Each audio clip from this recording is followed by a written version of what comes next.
নমস্কার, আপনারা দেখছেন চলছে চলবে রণজিতের সঙ্গে। নিত্য নতুন প্রতিবেদন পেতে চোখ রাখুন আমার এই চ্যানেলে। শাসক সংকটে, বলা ভালো গভীর সংকটে। যত দিন যাচ্ছে শাসক তত সংকট থেকে আরও গভীর সংকটে পড়ছে।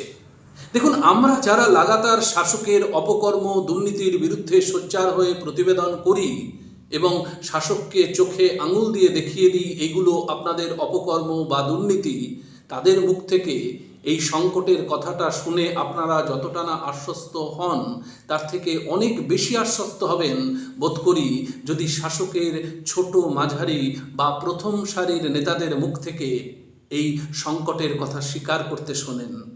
ঠিক সেই রকমই একটি সংকটাপন্ন কথা সম্প্রতি স্বীকার করেছেন রাজ্যের কালারফুল শাসক দলের নেতা মদন মিত্র। তিনি কি বলেছেন আপনাদের শোনাচ্ছি। অনুব্রত মণ্ডল সম্পর্কে বলতে গিয়ে তিনি এই বক্তব্যটি বলেছেন। আসলে অনুব্রত মণ্ডল যেভাবে দুর্নীতিটা করেছেন তাকে ঘিরে একটা দুর্নীতির জাল বিস্তৃত হয়েছে।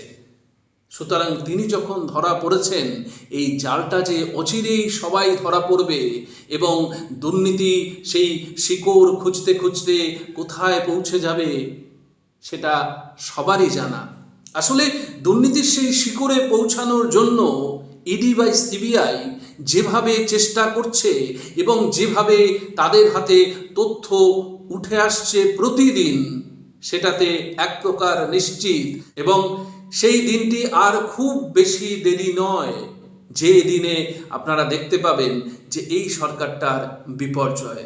2006-এ বাম 235টি আসন নিয়ে এসেছিল এবং তারপরে 2011-তে তারা কখনো ভাবেনি যে এইভাবে তাদের বিপর্যয় আসবে। অন্য বক্তব্যের আগে আপনাদের শুনিয়ে নিই যে মদন মিত্র ঠিক কি বলেছেন। দেখুন, অনুব্রত মণ্ডল জেলে আর আমি ফুলে, এটা এর মধ্যে কোনো তারতম্য করে লাভ নেই। অনুব্রত যে নৌকোয়, আমি সেই একই নৌকোয়। সেই নৌকোটা যদি ফুটো হয় আমরা সবাই ডুবব। সেই নৌকো ফুটো হবে না, কারণ বাংলার মানুষ সিদ্ধান্ত নিয়ে নিয়েছে এবং সাগরদিঘিতে মুসলমানরা যে প্রতারিত হয়েছে বিজেপির কাছে, এবং কংগ্রেস সিপিএম তারা বিজেপির পতাকাকে কাল সাপটাকে লুকিয়ে রেখেছিল, ওটা যে বায়রানে বিশ্বাস করতে গিয়ে বিজেপিকে বিশ্বাস করেছে, এটা মুসলমান সমাজ বুঝে নিয়েছে। আপনারা শুনলেন যে মদন মিত্র কি বলতে চাইছেন। হ্যাঁ, আসলে জাহাজটা যে ডুবতে চলেছে তিনিও অনুভব করতে পারছেন। শুধু তিনি না, এরকম ছোট বড় মাঝারি সমস্ত নেতারাই বুঝতে পারছেন যে দলটা আর বেশি দিন নেই, অচিরেই ভেঙে পড়বে।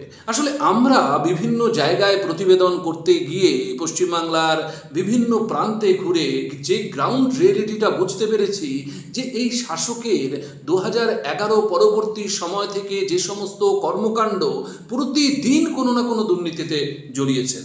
আসলে স্বৈরতন্ত্রের একটা নিজস্ব ভাষা আছে এবং তার ড্রব্যাক কোনটা, যে তাদের ক্ষমতা থাকে অফুরন্ত, একদম ক্ষমতার চূড়ায় থাকেন এবং সেই চূড়ায় থেকে ক্ষমতার দম্ভ, আস্ফালন, চোখ রাঙানি প্রতিদিন এমনভাবে অপকর্মের সাথে এরা জড়িয়ে পড়েন, সেখানে বেনজলের মতো ঢুকতে থাকে দুর্নীতি, বেনজলের মতো ঢুকতে থাকে সমস্ত অপকর্ম।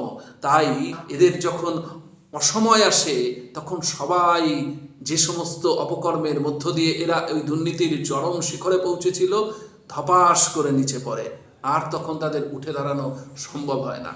তাই অচিরেই যে এইরকম একটা অবস্থা আসতে যাচ্ছে এটা সহজেই অনুমেয় এবং আমরা প্রত্যেক দিন যে সমস্ত ঘটনার সম্মুখীন হচ্ছি সেগুলো এটা নিশ্চিত করে বলে দেয় এবং এই সিদ্ধান্তে আমাদের আসতে বাধ্য করে যে যেভাবে আগামী দিনের দিকে এগিয়ে যাচ্ছে তাতে শাসকের প্রথম সারির যারা কর্তা ব্যক্তি তারা ধরা পড়বেন ইডি বা সিবিআইয়ের জালে। সেটা শুধু সময়ের অপেক্ষা। আমাদের সেই সমস্ত দিকে চোখ থাকবে, আপনাদের চোখ থাকুক। চলছে চলবে রণজিতের।